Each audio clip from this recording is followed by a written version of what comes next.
असं वाटतंय. या बंद असताना पाठिंबा देणारे डावे पक्ष असतील, काँग्रेस पक्ष असतील, याही पक्षातले असणारे कार्यकर्ते या बंद मध्ये सहभागी होते आणि त्यांनी ही मेहनत घेतली अशी परिस्थिती आहे.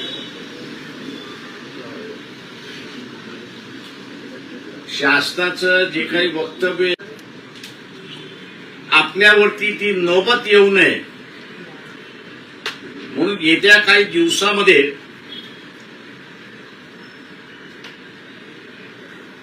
हा जो विद्यार्थी बसलेला आहे जंतर मंतरला,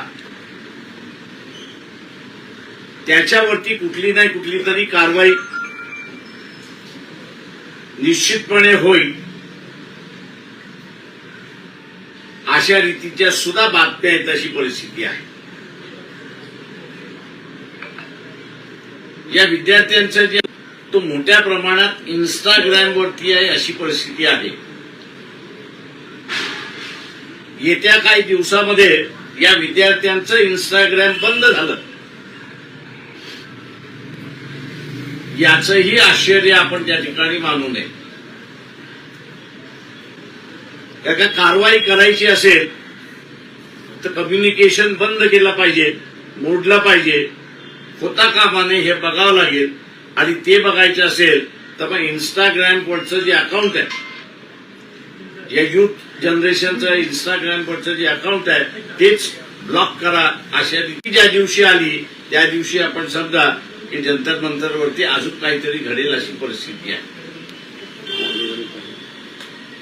जनतेने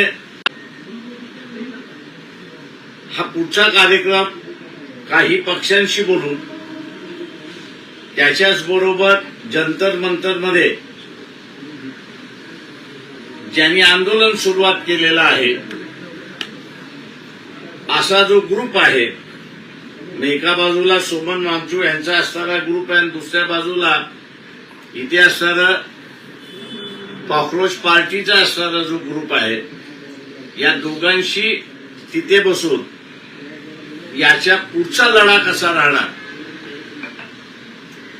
आणि आपण कशा रीतीने केला पाहिजे त्याची आखणी असणारी त्या ठिकाणी केल्या जाईल. आत बंद जसा शांततेचा एक फक्त इन्सिडेंट मला माहित आहे, अजून माझ्याकडे नाहीये. अकोल्यातल्या मूर्तिजापूरमध्ये काही दुकानांची तोडफोड झाली, याच्या व्यतिरिक्त कुठेही इन्सिडेंट घडला नाही. शांततेने असताना होईल पुढची आंदोलनं आणि ती शांततेने कसं करायचं त्याचा असताना आराखडा मी जसं म्हणालो तसं या सगळ्या संघटनेशी बसून त्या ठिकाणी आखण्यात येईल. पण कुठल्याही परिस्थितीमध्ये हा जो विद्यार्थ्यांशी खेळ चाललेला आहे, त्यांच्या भवितव्याशी खेळ चाललेला आहे, त्यांच्या मेरिटशी असताना जो खेळ चाललेला आहे तो सरकारने थांबवला पाहिजे. त्याचा आराखडा ते जोपर्यंत सांगत नाही तोपर्यंत आंदोलन हे दिल्लीतून चालू राहील असं त्या ठिकाणी दिसतंय. आणि ते चालू राहिलं तर मग राज्यामध्ये सुद्धा ते पाठिंब्यासाठी आणि पाठिंब्याचे लढे हे उभे राहतील अशी परिस्थिती आहे. मुख्यमंत्र्यांनी असं म्हटलंय की विरोधी पक्ष घाबरले, सभागृहात डिस्कशन करायला येत नाही.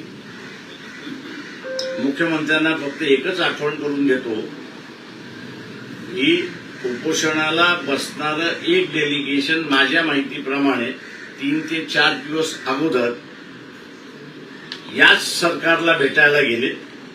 आम्ही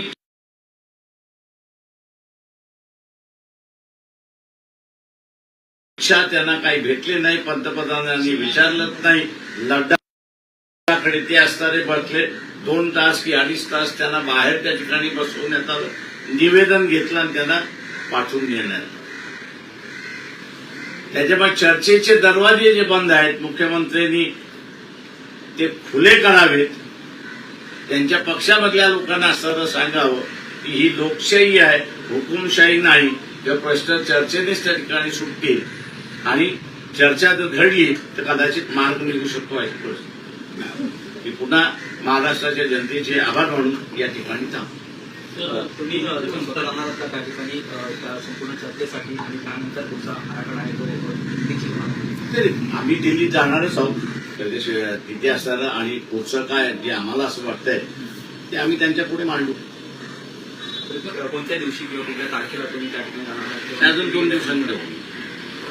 26 तारखेला राज ठाकरे आणि उद्धव ठाकरे यांनीही आंदोलनाचा इशारा दिला. तर त्या ते मला तर त्यांचं आंदोलन वर्तमानपत्रामध्ये आलेलं अजून आम्हाला निमंत्रण नाही. अजून त्यांनी आमच्याशी हे नाहीये किंवा ते दोघंच मिळून काढणार आहेत की इतरांना घेऊन काढणार आहेत हा त्यांचा निर्णय झाल्यानंतर उद्धव ठाकरेंनी आवाहन केलंय सर्व पक्षांनी यावं त्या तिरंगा मार्च.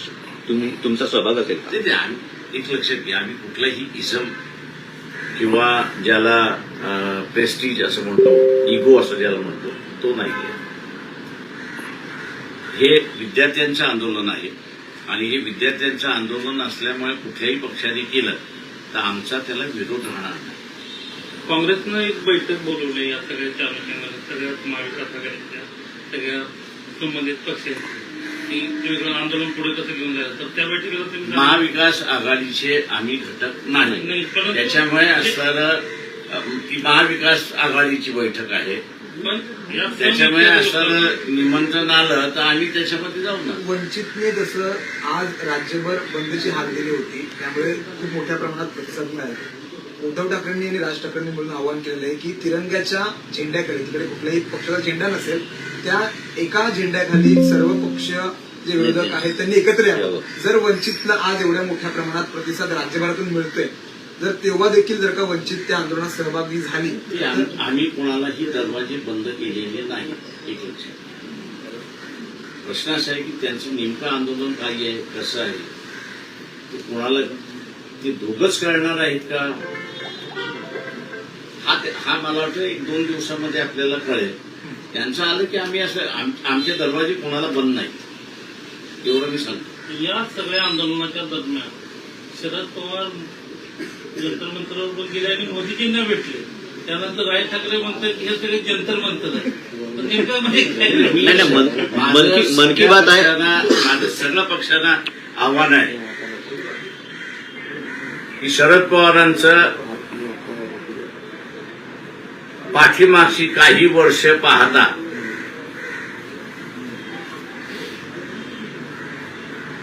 आणि त्यांनी असताना अखिलेशला कशा रीतीने फसवलं, चंद्रशेखर आझादला बैठकीला बोलवणं आणि बाहेर चंद्रशेखर आझादनी येऊन बोलणं की अखिलेश यांना असणारा दलितांमधली नेते नको आहेत, दलितांमधले मतं पाहिजेत आणि त्यातून त्यांची असणारी आघाडीचा बिघाड झाला. याही याच्यामध्ये बिघाड व्हायचा नसेल मी जाहीरपणे सांगतोय की Sharad Pawar is operating for BJP.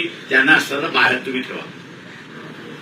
आता ठेवायचं की न ठेवायचा हा त्यांचा प्रश्न आहे. पेपर लीकमुळे 22 विद्यार्थ्यांनी आत्महत्या केली. अशी काय गोष्ट आहे की जेव्हा जर धर्मेंद्र प्रधान यांचा राजीनामा घेतला तर ते कुठेतरी मोदी आणि शहांच्या गळ्यापाशी येऊ शकतं, त्यामुळे तो राजीनामा घेतला. माझं तुम्हाला सगळ्यांना प्रेसवाल्यांना एक विनंती आहे, थोडंसं शोध पत्रकारिता करा. बिहार आणि धर्मेंद्र प्रधान